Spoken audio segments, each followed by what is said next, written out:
सहनाववतु सहनौ भुनक्तु सह वीर्यं करवावहै तेजस्विनावधीतमस्तु मा विद्विषावहै। ॐ शान्ति शान्ति शान्तिः। अखण्डमण्डलाकारं व्याप्तं येन चराचरं तत्पदं दर्शितं येन तस्मै श्रीगुरवे नमः। अज्ञानतिमिरान्धस्य ज्ञानाञ्जनशलाकया चक्षुरुन्मीलितं येन तस्मै श्रीगुरवे नमः। गुरुर्ब्रह्मा गुरुर्विष्णु गुरुर्देवो महेश्वरः गुरुरेव परं ब्रह्म तस्मै श्रीगुरवे नमः। स्थावरं जङ्गमं व्याप्तं यत्किञ्चित् सचराचरं तत्पदं दर्शितं येन तस्मै श्रीगुरवे नमः। चिन्मयं व्यापि यत्सर्वं त्रैलोक्यं सचराचरं तत्पदं दर्शितं येन तस्मै श्रीगुरवे नमः। त्वमेव माता च पिता त्वमेव बन्धुश्च सखा त्वमेव विद्या द्रविणं त्वमेव सर्वं मम देवदेव त्वमेव सर्वं मम देवदेव।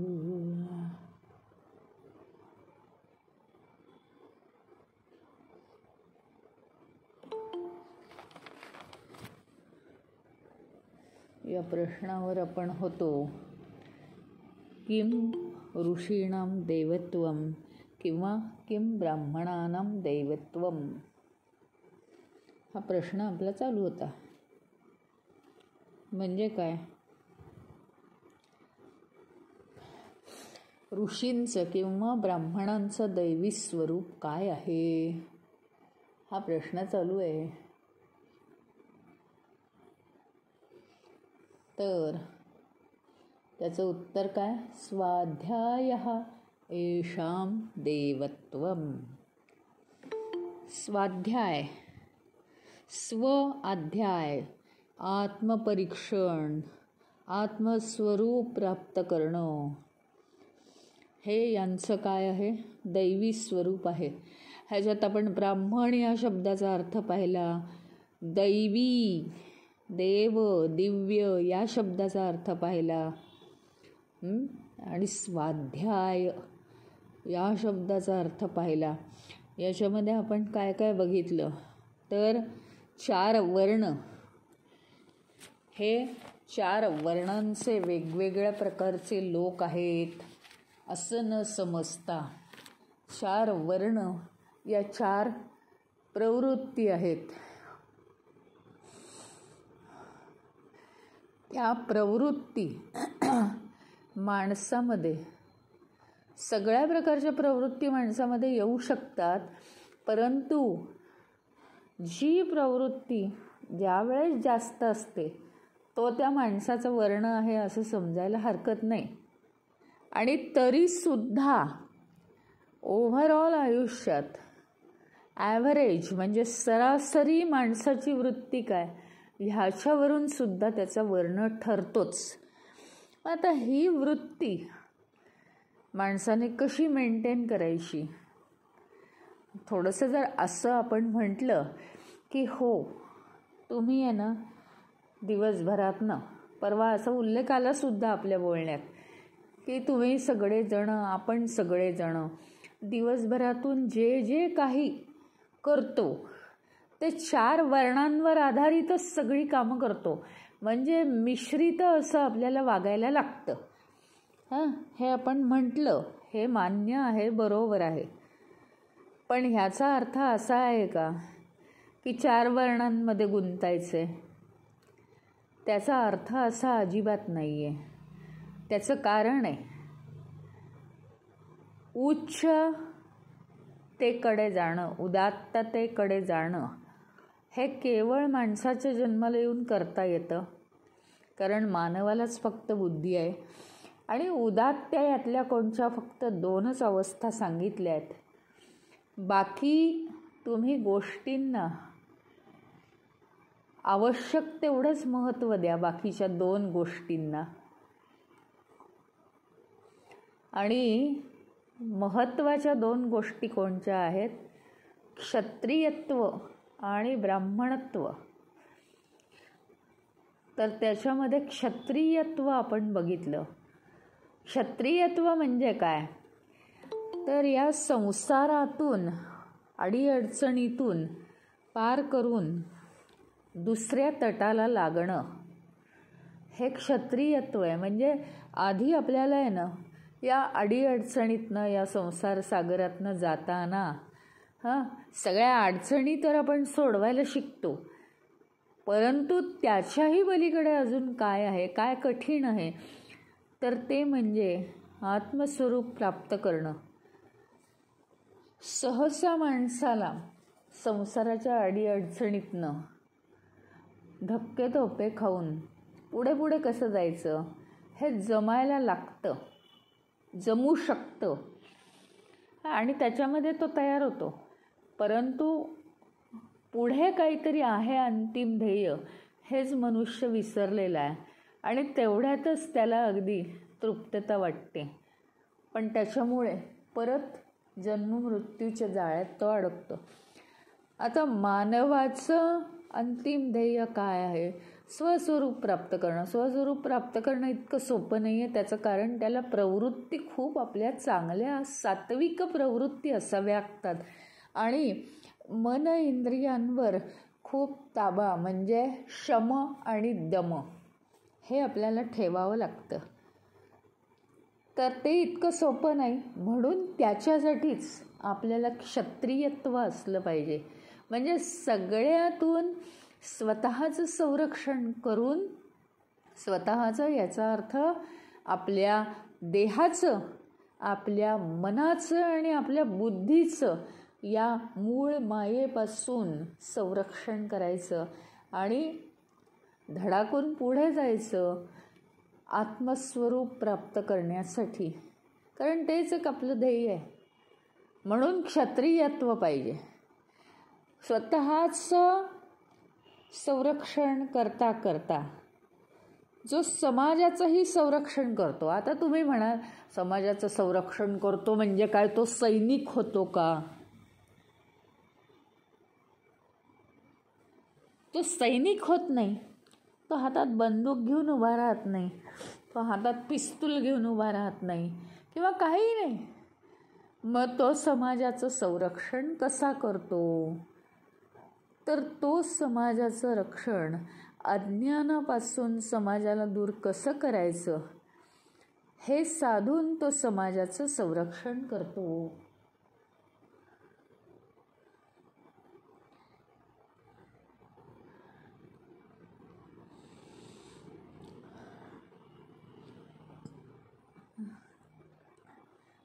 अशी अनेक उदाहरणं आहेत ना, आपल्याला माहिती आहे.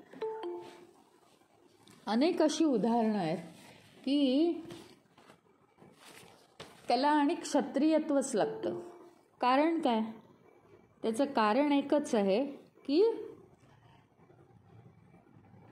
अडचणीतनं, म्हणजे सामाजिक काम करणं इतकं सोपं नाही आहे.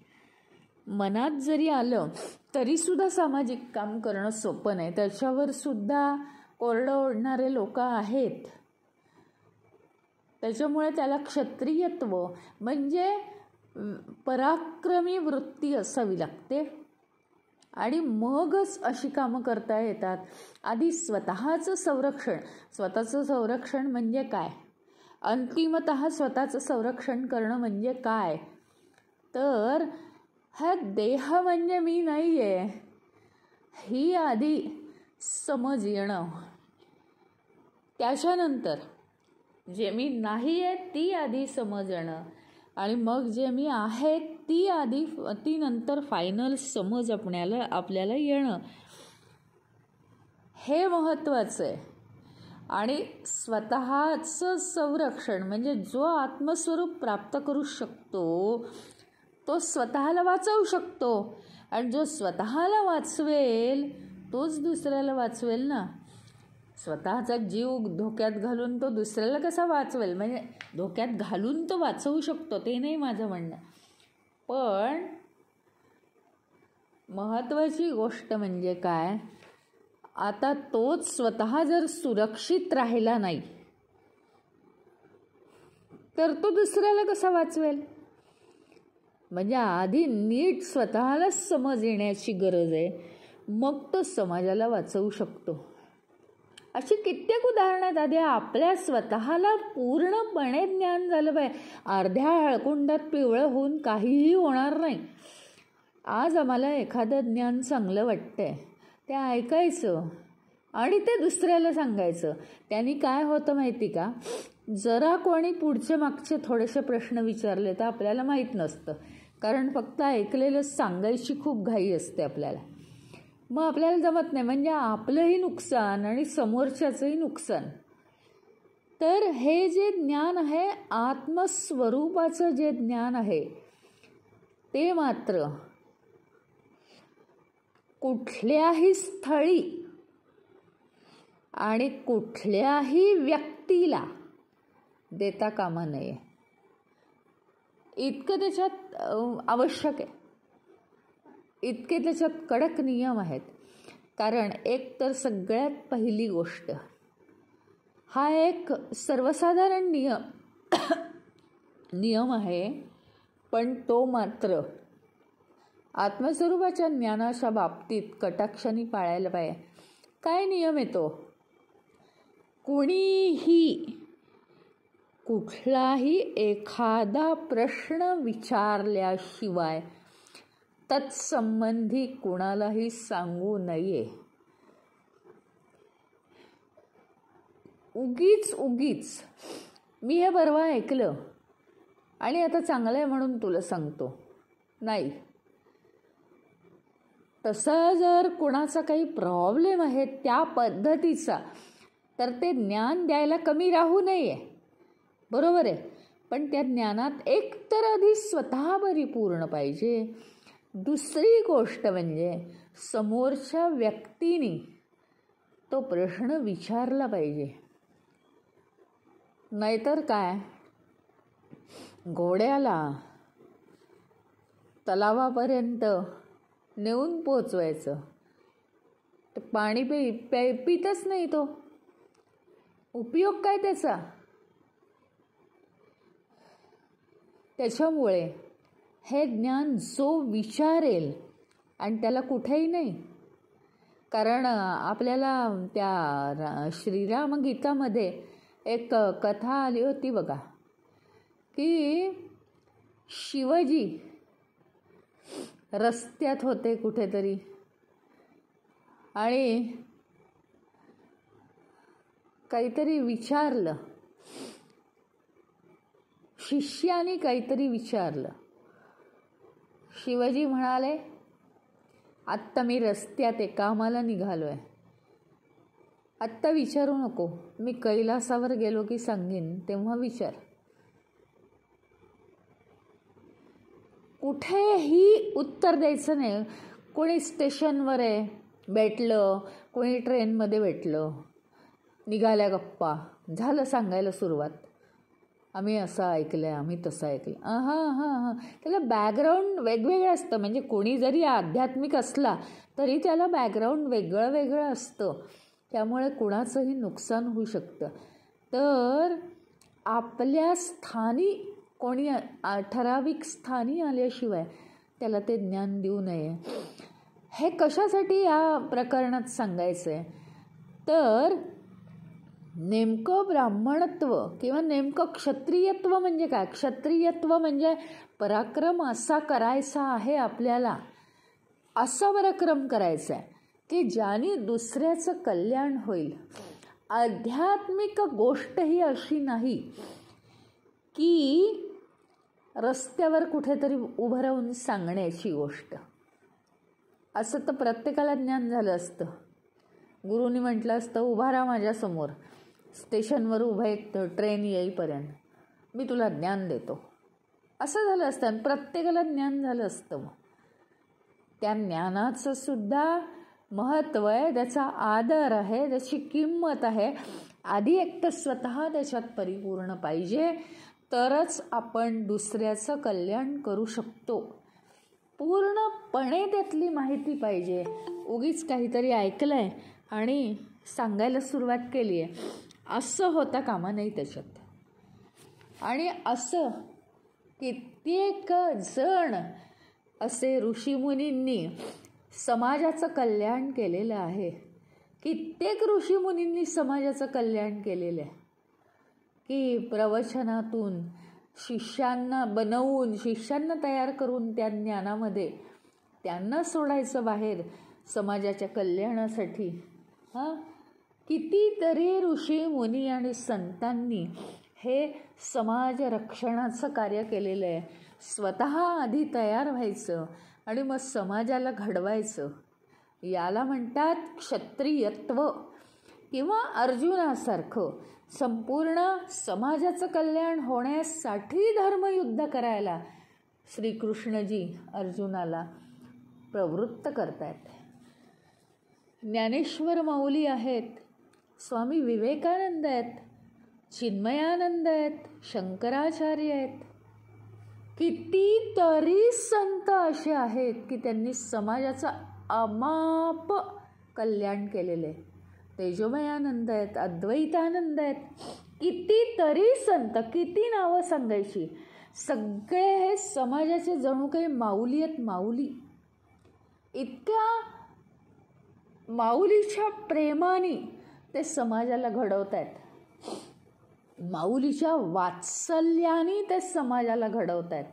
निस्वार्थ भावनेने समाजाला घडवण्याचं काम फार कठीण आहे. आणि त्यांच्यामुळे जेव्हा एक एक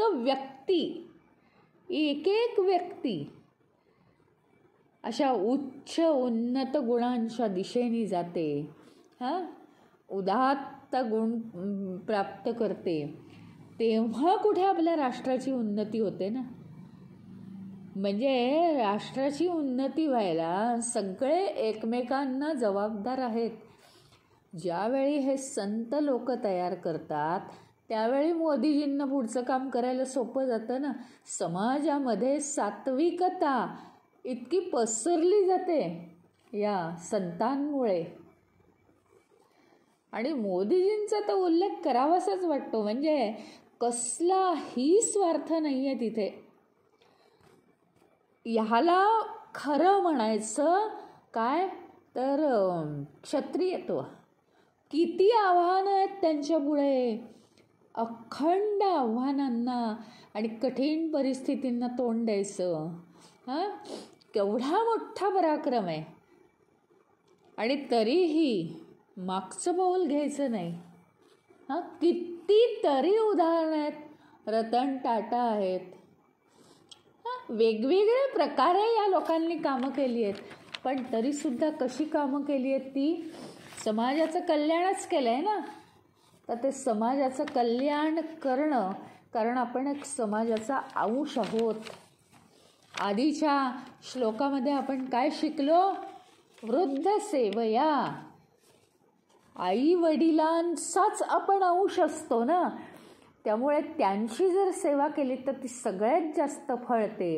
हे जसं आहे तसंच आपण समाजाचा सुद्धा अंश आहोत. आपण किती कमी पडतो पहा. आपण स्वतंत्रपणे जगायला बघतो आणि स्वतंत्रपणे जगायला बघितल्यामुळे काय होतं माहिती का?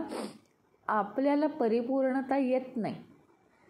आपण ज्याचा एक भाग आहोत, ज्याचे अंश आलेत, गुण अंश रूपाने आपल्यात आलेले आहेत, त्याचा आदर सत्कार आपल्याकडनं राखला जात नाही. आपण समाजाचा एक अंश आहोत, आपण राष्ट्राचा एक अंश आहोत. त्यामुळे त्याचं कल्याण करणं, त्याचं हित करणं, त्याचीच सेवा करणं हे आपलं काम आहे. आणि सगळ्यात पहिली सेवा काय आहे तर मी आधी नीट व्हायचं, मी स्वतःला हे करायचं, स्वतःला मी सुधारायचं. आणि मी जर स्वतः सुधारलो तरच मी पुढे यांची सगळ्यांची सेवा करू शकणार आहे. त्याला ओलांडून जाऊन माझं स्वतःचं स्वतंत्र अस्तित्व असं असू शकत नाही. आणि अतिशय सात्विक गुणांनी संपन्न व्यक्ती जी असते ते म्हणजे ब्राह्मणत्व. ब्राह्मणत्व म्हणजे काय आपण करतो, ते ब्राह्मणत्व प्राप्त करतो म्हणजे काय होतं, सगळे सात्विक गुण आपल्या ठाई आपण आणतो. सगळे सात्विक, कुठे बाकी राजसिक तामसिकचा पत्ताच नाही. आणि स्वस्वरूपाचं ज्ञान स्वतः घेऊन, स्वतः त्याचा अनुभव घेऊन, त्यामध्ये परिपूर्ण होऊन ते ज्ञान वाटण्याची महान इच्छा ज्याच्या ठाई आहे त्याला ते ब्राह्मणत्व प्राप्त झालंय असं म्हणतात.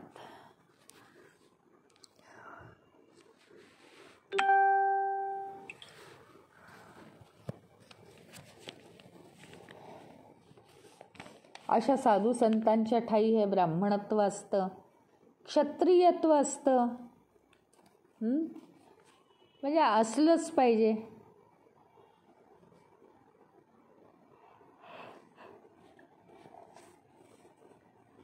स्वतः बरोबर ते समाजाचं हित करू शकतात. त्याच्यामुळे क्षत्रियत्व तर असतंच.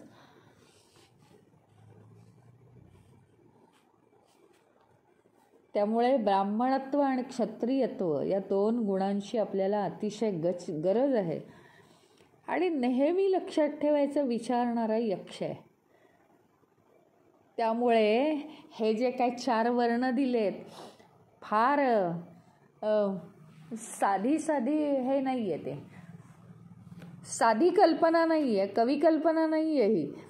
तर यक्ष प्रश्न विचारतोय म्हणजे काय की या उदात्त जीवनाची अपेक्षा वैश्यत्व आणि शूद्रत्वावर अवलंबूनच नाही आहे.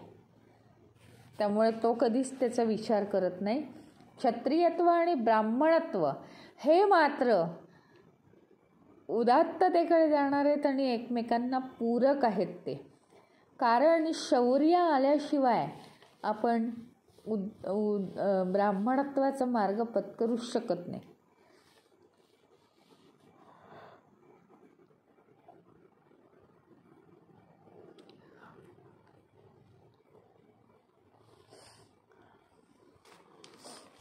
आणि हे पराक्रम जर असेल तरच स्वस्वरूपाचा मार्ग मनुष्य चोखाळू शकतो.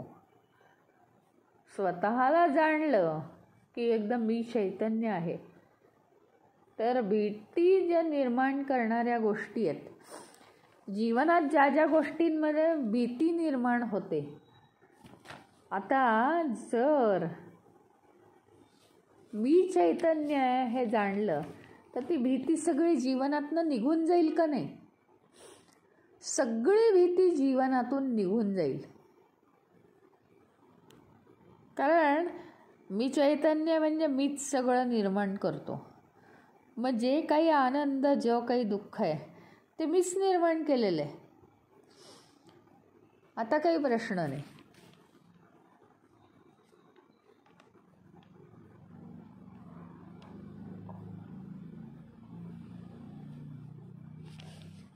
काय आहे म्हणजे सांगण्याचा मुद्दा असा आहे की भीती कशामुळे आता मला निर्माण होणार? चैतन्याशिवाय जर दुसरं काही नाहीच आहे या जगात,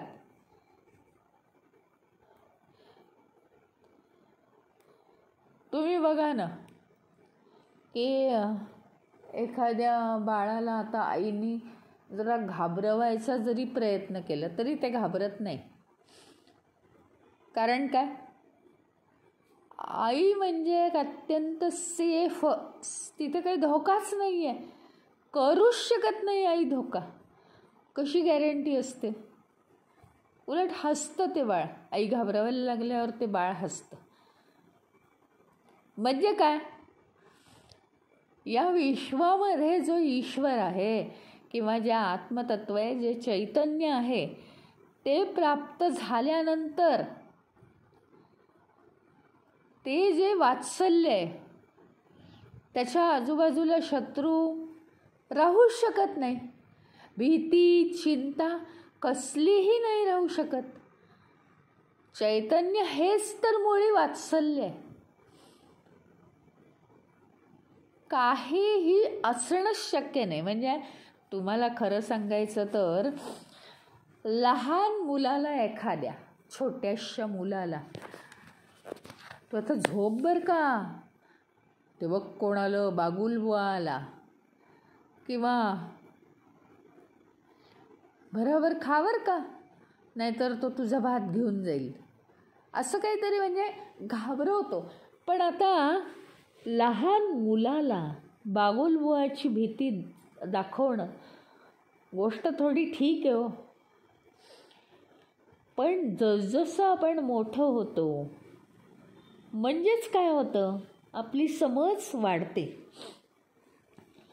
आणि आपली समज वाढल्यावर आपल्याला बागुलबुवा ही एक काल्पनिक गोष्ट आहे हे जसं समजतं, त्याच्याप्रमाणेच या मायेच्या विश्वामध्ये भीती किंवा चिंता निर्माण करणारी एकही खरी गोष्ट नाही.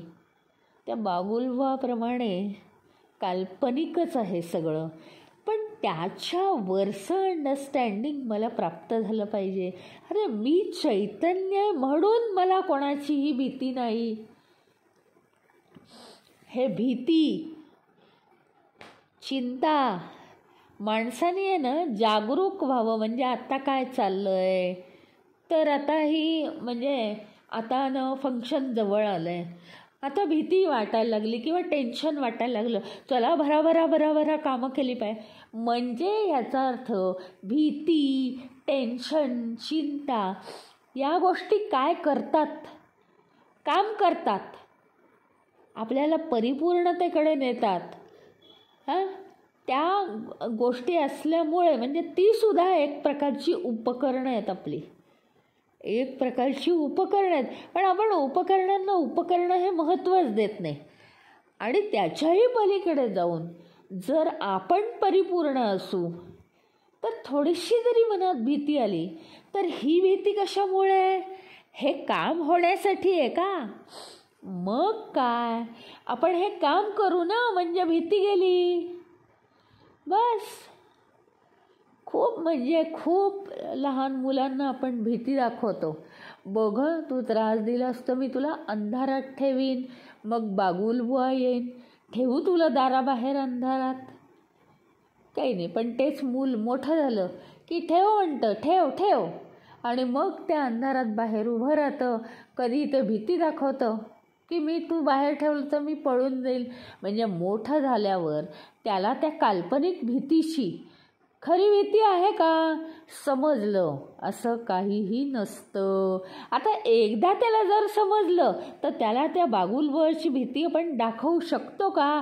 नाही, तिथे रस्ता खुंटला आपला. आता आपण त्याला भीती नाही दाखवू शकत.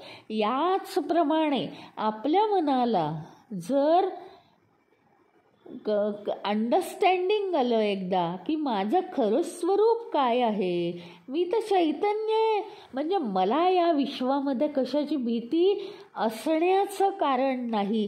फक्त काय आहे तर तो प्रश्न सोडवण्यासाठी, केवळ तो प्रश्न सोडवण्यासाठी मी झटापट केली पाहिजे, मी त्यासाठी कार्यरत झालं पाहिजे, काहीतरी मी केलं पाहिजे त्याच्यासाठी, एवढ्यासाठीच ही भीती आहे असं एक आपल्याला कळून जातं. आपण त्या भीतीमध्ये बुडून जात नाही. आणि संपूर्ण मायेचं कारण हेच आहे, मनुष्याने कार्यरत राहावं. मग अनेक जे प्रश्न आपल्या मनामध्ये येतात ना, की काय मग देवानी कशासाठी माया केली, आमचं त्याला जर एवढं हे करायचं होतं कल्याण, तर मग आमची वाटच लावली आहे माया निर्माण, असं वाटणारच नाही. माया निर्माण करण्याची अनेक कारणं आहेत आणि आपण ती गीतेमध्ये शिकलो म्हणून मी तेच रिपीट करत नाही आहे. नाहीतर माया निर्माण करण्याची सगळी शास्त्रीय कारणं आपल्याला माहिती आहेत. पण माया का निर्माण होते याचं मूळ कारण म्हणजे माणसाने कार्यरत राहणं, कर्म केल्याशिवाय, आणि ते सुद्धा बुद्धी चालवून कर्म केल्याशिवाय, ते सुद्धा मनावर संयम ठेवून कर्म केल्याशिवाय मनुष्य जागृत होत नाही. म्हणून ही माया आणि मायेचं भय आपल्याला निर्माण केलेला आहे. हा एक वेगळा मुद्दा आहे. बाकी तुम्ही ते सगळं तुमचं पाठच आहे. वासना आहे, तामकं आहे, कर्म पूर्ण व्हावीत म्हणून माया निर्माण केली, अमकं तमकं सगळं पाठ आहे. पण हा एक मुद्दा लक्षात घेण्यासारखा आहे की मायेला घाबरणं याची गरज नाही. हा मुद्दा कशावरून येतोय तुम्ही म्हणाले, याचा काय संबंध आहे आत्ताच्या प्रश्नाशी? आत्ताच्या प्रश्नाशी हाच संबंध आहे याचा, की क्षत्रियत्व आपल्यामध्ये आलं पाहिजे. जर आत्मस्वरूप प्राप्त करण्याचा पराक्रम गाजवायचा असेल तर आपल्यामध्ये क्षत्रियत्व आलं पाहिजे. हे क्षत्रियत्व जे आहे ते आपल्याला उत्साह, प्रेरणा निर्माण करून देतं. एवढ्यासाठी हे महत्त्वाचं आहे की कोणतीही गोष्ट मायेतली ही का आहे, म्हणजे का मला भीती वाटते, का असं होतं, तर ती भीती काढून टाकायसाठी तो परिपूर्ण विचार आपण केला पाहिजे की हे का आहे, का बरं मला अशा प्रकारची भीती वाटते, का बरं मला अशा प्रकारची चिंता आहे. कारण मी नाही करत ना काही, भरभर मी करत नाही. मी करायला पाहिजे, मी त्या ठरवलेल्या वेळात काहीतरी केलं पाहिजे, मला काहीतरी डिसिप्लिन लागलं पाहिजे, मला काहीतरी काळजी लागली तरच मी काम करतो, म्हणून ही माया आहे माझ्या मागे. हे सगळं जर एकदा समजलं तर बास, ती माया जास्त लागायच्या आधीच आम्ही काय करू, आम्ही अलिप्त होऊन पुन्हा आमचं काम पूर्ण करून टाकू.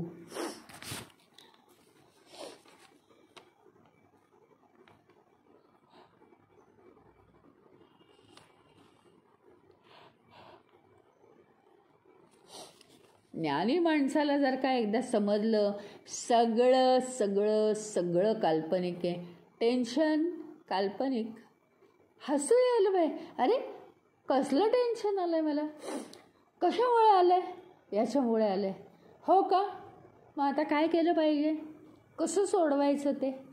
हां, आता गाडी, ट्रेन स्टेशनवर 5 मिनिटात येणार, कशी मिळणार मला गाडी, टेन्शन आलं आहे.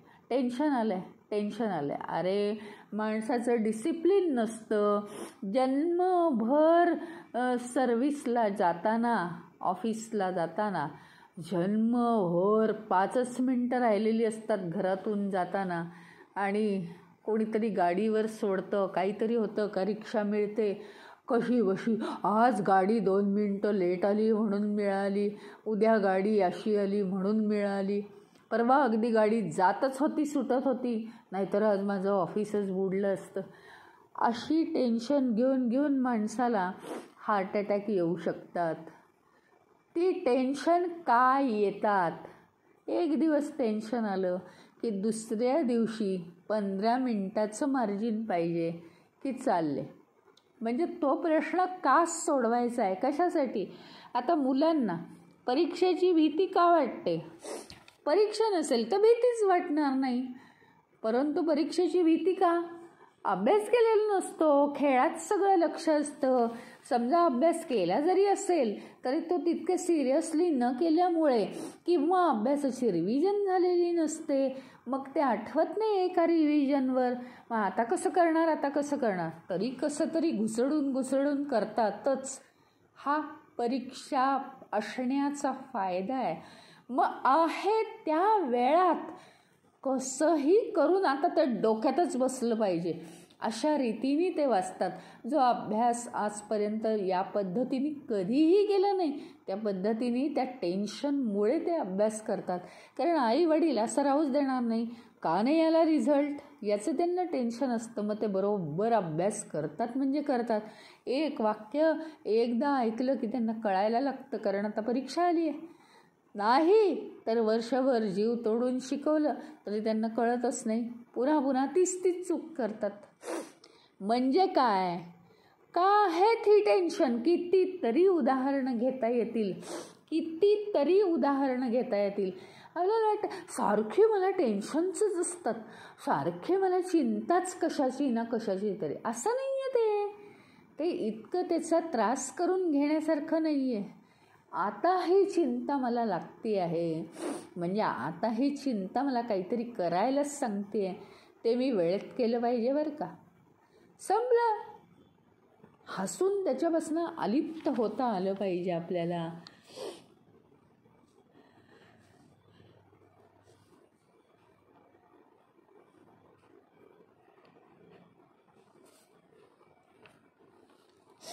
काय आहे त्याच्याही पुढे जाऊन जर आपण विचार केला की म्हणजे काय, आपण ना एका मोठ्या भ्रमातनं बाहेर यायची गरज आहे. थोडंसं आतापर्यंत आपण शिकलो ब्राह्मणत्व, स्वस्वरूपाचं अनुभव घेणं म्हणजे ब्राह्मणत्व, हो की नाही. हे आत्तापर्यंत आपण शिकलो. आता ब्राह्मणत्व मिळवलं, सात्विक गुण आणलेत आपण सगळ्या आपल्या अंगात, सात्विक गुण प्राप्त झाले. हे स्वस्वरूप जाणण्याच्या मार्गावर आपण आता चालू लागलोय. म्हणजे का सगळं संपलं का. सात्विकता पुरेशी आहे का. सात्विक चांगलं वागलं, चांगलं बोललं, चांगलं हे केलं, चांगलं ते केलं, हे सारखं सात्विक. मग सात्विकता पुरेशी आहे का. नाही. दैवी गुण हवेत आपल्या अंगात. दैवी गुण, सात्विकता आहेच, म्हणजे नम्र भाव, शुद्ध भाव आहेच, पण सात्विकतेबरोबर दैवी गुण हवेत आपल्या अंगात. आणि दैवी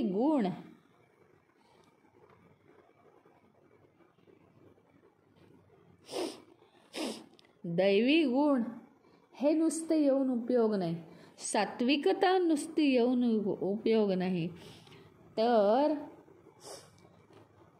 अपरिच्छिन्नता आली पाहिजे. म्हणजे काय, प्रत्येक मनुष्य वेगळा आहे हे न समजता प्रत्येक जण एकच आहे, एकच प्रत्येक जण, ही समज आली. आपण सगळे एकच चैतन्य आहोत, ही समज आली की झालं.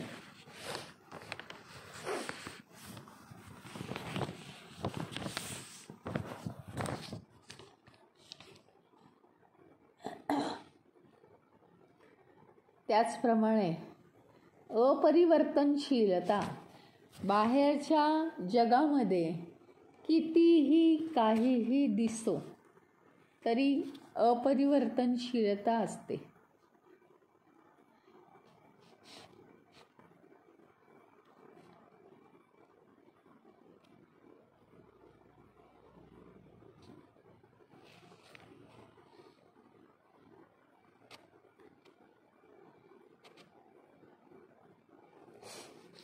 आता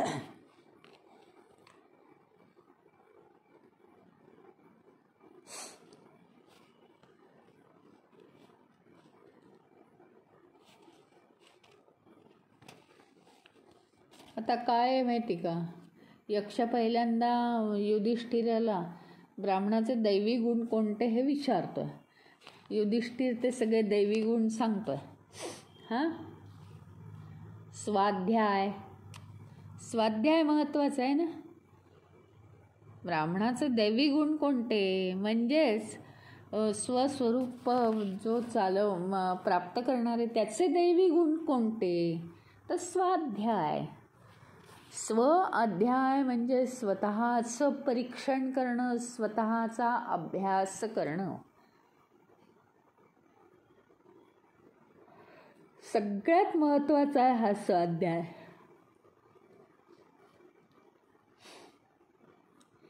त्याचबरोबर म्हणजे स्वतःचं स्वरूप प्राप्त करणं, याचा अभ्यास करताना आपल्याला आधी कशाचा अभ्यास करावा लागेल, तर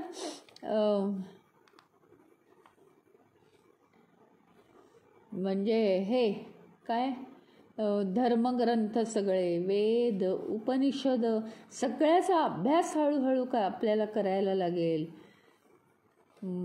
हा सतत कुठलाही एकसारखा अभ्यास केला की बुद्धीला खाद्य मिळतं, मनाला चालना मिळते.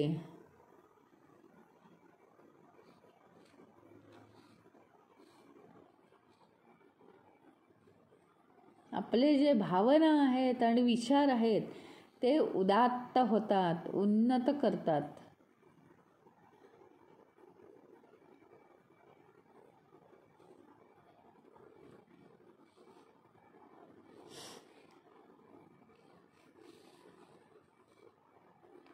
आणि काय होतं माहिती का, या स्वाध्यायामुळे, स्वाध्याय याचा अर्थ सतत स्वतःच्या मनाशी विचार करणं, त्याच्यामुळे इतके आपण सात्विक होतो की शेवटी ध्यान करण्यासाठी माणसाला हा स्वाध्याय तयार करतो.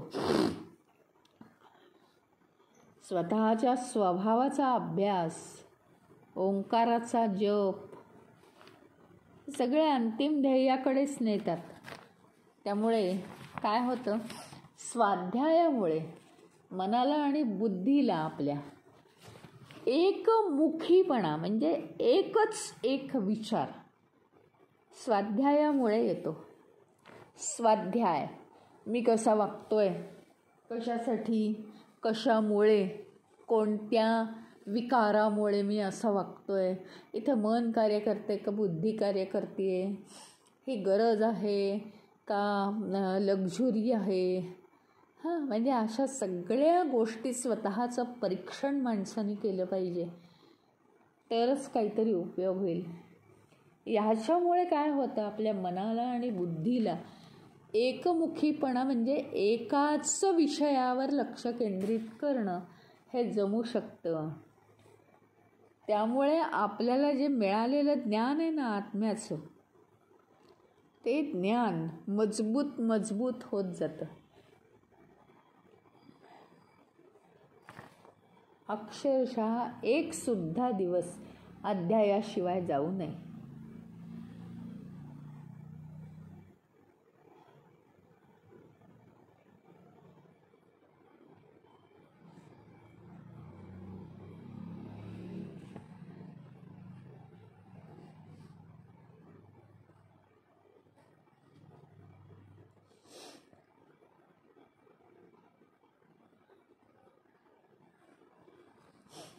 स्वाध्यायाने काय काय होतं, मन शुद्ध होतं, बुद्धी आपली तीक्ष्ण होत जाते, आपला स्वभाव दैवी होतो. स्वाध्याय म्हणजे काय, स्वपरीक्षण, त्याच्यातनं आपला स्वभाव दैवी होतो. स्वाध्यायात योगम आसीत, हे सूत्र आहे, योगसूत्र आहे हे पतंजलीचं. स्वाध्यायात योगम आसीत म्हणजे काय, अर्धच म्हटलंय मी अजून. स्वाध्यायामुळे, स्वाध्यायापासून योग निर्माण होतो. सारखा स्वाध्याय करायचा, सारखं आत्मपरीक्षण करायचं, सारखी इंद्रिय आणि मन आपल्या कंट्रोलमध्ये ठेवायचं आणि सात्विकतेचा हे करायचं काय हे करायचं जमवायची, सात्विकता जमवायची, सारखी आपण संग्रह करायचा सात्विकतेचा. याला म्हणायचं स्वाध्यायात योगम आसीत. स्वाध्यायापासून योग मिळवायचा, स्वाध्यायामुळे, स्वाध्याय करून करून योग मिळवायचा. योगात स्वाध्यायमाचरेत. आणि योग करून करून करून तो हा जो स्वाध्याय आहे दुसरा, हा स्वाध्याय म्हणजे काय? स्वस्वरूप प्राप्त करून घ्यायचं. स्वाध्यायम आचरेत. आणि मग स्वाध्याय योग संपत्त्या परमात्मा प्रकाशते. स्वाध्याय योग संपत्त्या, स्वाध्याय आणि योग. हे बघा, ह्याच्यामध्ये आहे ना, आता ते योगसूत्रवाले, योगा करणारे जे लोक आहेत ना, मग ते कोणी असू देत बरं का, ते कसा अर्थ घेतात हे मला माहीत नाही. मी याचा आध्यात्मिक असा अर्थ घेते आहे. पहिला स्वाध्याय आणि पहिला योग हा वेगळा आहे, आणि दुसरा स्वाध्याय आणि दुसरा योग हा जो आहे हा एकदम आध्यात्मिक स्वस्वरूप जाणणार आहे. म्हणजे काय? स्वाध्यायात योगम आसीत. स्वाध्यायामुळे आपण योग शिकतो. योग म्हणजे काय? मन शांत करणं शिकतो स्वाध्यायामुळे. स्वाध्याय म्हणजे काय आहे माहिती का? इथे स्वाध्याय याचा अर्थ रोजचा रोज दैनंदिन अभ्यास. मग आपण जे काही योगा प्राणायाम तुम्ही जे काही करता, त्या योगामुळे जे काही तुम्ही करता एकाग्रतेसाठी, योगा हा जो आहे मार्ग, त्या मार्गाने जाताना स्वाध्याय करताना तुम्ही म्हणजे नित्य नैमित्तिक आपली प्रॅक्टिस करता योगाची, त्याच्यामुळे योग साधतो. योग साधतो म्हणजे काय? ते आपल्याला जमायला लागतं, त्याचा योग येतो म्हणायचं. योग हा शब्द युज, युंज, युज धातू वापरताना युंज करतात. हां, योग हे काय झालं आहे? त्याचं नाऊन झालं आहे. मग योग, तो योग म्हणजे नाम झालं आहे ते. तो योग साधणं, योग याचा अर्थ जोडले जाणे. आपल्याला काय हवं आहे या विचाराशी आपण जोडलं जाणं. म्हणजे काय? तर मला शांती हवी आहे, मग मला ती शांती मिळते, मी शांतीला जोडला जातो. स्वाध्यायाम योगम आसीत. स्वाध्याय रोज रोज रोज रोज रोज रोज केला की आपल्याला योग प्राप्त होतो. मग कुठल्याही गोष्टीचा योग, त्या गोष्टीशी आपण जोडलं जाणं. आता जर का तुम्ही अभ्यास केलात रोज, शालेय पातळीवर रोज अभ्यास केलात, मला मॅथ्सला मार्क कमी पडले, मी रोज प्रॅक्टिस करणं, मग योग होतो. गणिताशी आपला योग जुळतो, म्हणजे आपण जोडले जातो त्याला. आपले डोक्यातले विचार गणिताच्या विचारांशी जोडले जातात. मोठं झाल्यावर आपण आत्ताच्या भाषेत बोलायचं झालं तर रोज स्वाध्याय करून आता आपल्याला ह्यातले जे विचार आहेत ते भराभरा कळायला लागले. म्हणजे हे जे स्वस्वरूपाबद्दलचे जे विचार आहेत ते आणि आपल्या मनातले विचार ह्यांचा योग होत आहे, हे जोडले जात आहेत, म्हणून ते भराभरा समजत आहेत. हा अर्थ आहे याचा. पुढे काय? योगात स्वाध्यायम आचरेत. असा योग साधल्यामुळे आता जो स्वाध्याय आहे तो दुसरा स्वाध्याय आहे. योगात स्वाध्यायम आचरेत. योग जोडले गेलो ना आपण की त्याच्यामुळे अजून अजून अजून अजून अजून अजून नित्यनैमित्तिक उपासना व्हायला लागते. त्या गोष्टीशी जोडले गेलो आपण की आपण अजून अजून स्वाध्याय करतो, अजून अजून त्याची प्रॅक्टिस करतो. आणि आता इथे हे अर्ध सूत्र संपलं. स्वाध्याय योग संपत्त्या. स्वाध्याय आणि योग म्हणजे रोज स्वाध्याय करायचा आणि त्या गोष्टीशी रोज जोडलं जायचं, त्या गोष्टीशी रोज जोडलं जायचं आणि परत स्वाध्याय करायचा. या दोन इतक्या मोठ्या संपत्ती आहेत की या दोन संपत्ती एकत्र आल्या की परमात्मा प्रकाशते.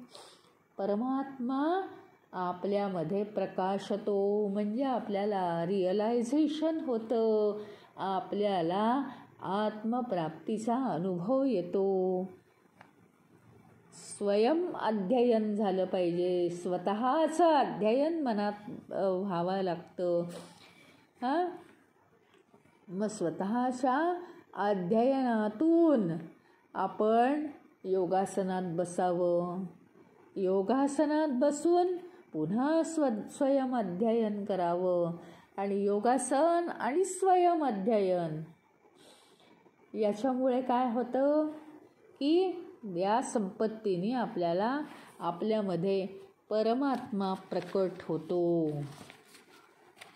अशा रीतीने ब्राह्मणांचं देवत्व काय आहे?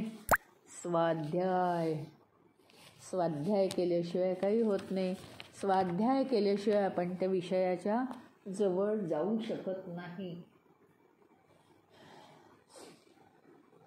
तर इथे या यक्षाच्या प्रश्नाची युधिष्ठिर उत्तर देऊन परिपूर्ती करत आहे. धन्य तो यक्ष आणि धन्य तो युधिष्ठिर.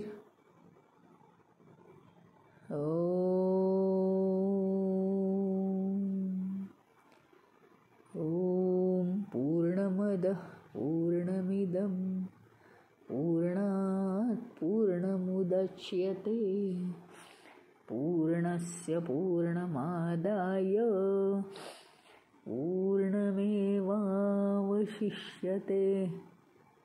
ओम शांति शांति शांति. हरि ओम. श्री गुरुभ्यो नमः. हरि